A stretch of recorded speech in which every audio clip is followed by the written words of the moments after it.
মুখ্যমন্ত্রী মমতা বন্দ্যোপাধ্যায়ের সঙ্গে দেখা করতে চেয়ে যোগ্য চাকরিহারাদের নবান্ন অভিযান ঘিরে দফায় দফায় উত্তেজনার সৃষ্টি হয় সোমবার।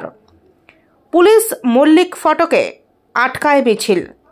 বারংবার মাইকে নিয়ম না ভাঙার ঘোষণা করা হয়েছে প্রশাসনের তরফ থেকে। তা সত্ত্বেও ব্যারিকেড ভেঙে এগোনোর চেষ্টা করেছেন আন্দোলনকারীরা এবং পরবর্তীতে পুলিশের সঙ্গে বচসায় জড়ান চাকরিহারারা। ধস্তাধস্তিতেও জড়িয়ে পড়েন তারা। অবশেষে মেলে ছাড়পত্র।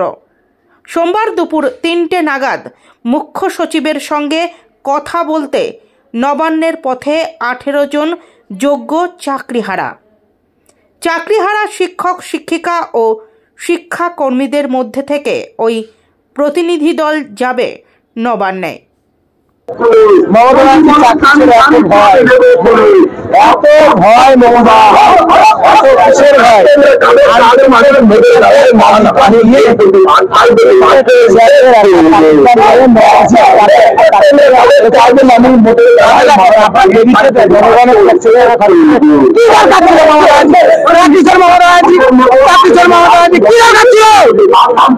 আপনাকে ছাড়বো না।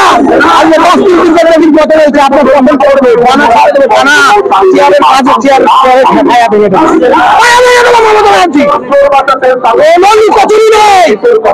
চাকরি চুরি করেছেন, চাকরি চোর মমতা ব্যানার্জি।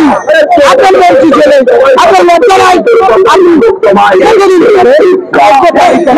আপনার বাংলার ছোট শিক্ষাকর্মী নিয়ে বলবেন আয় বাবা, আয় বাবা। আমরা যে মুখে আপনাদের দাম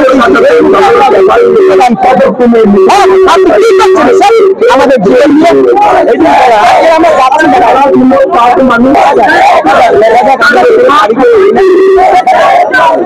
দেখা যাক।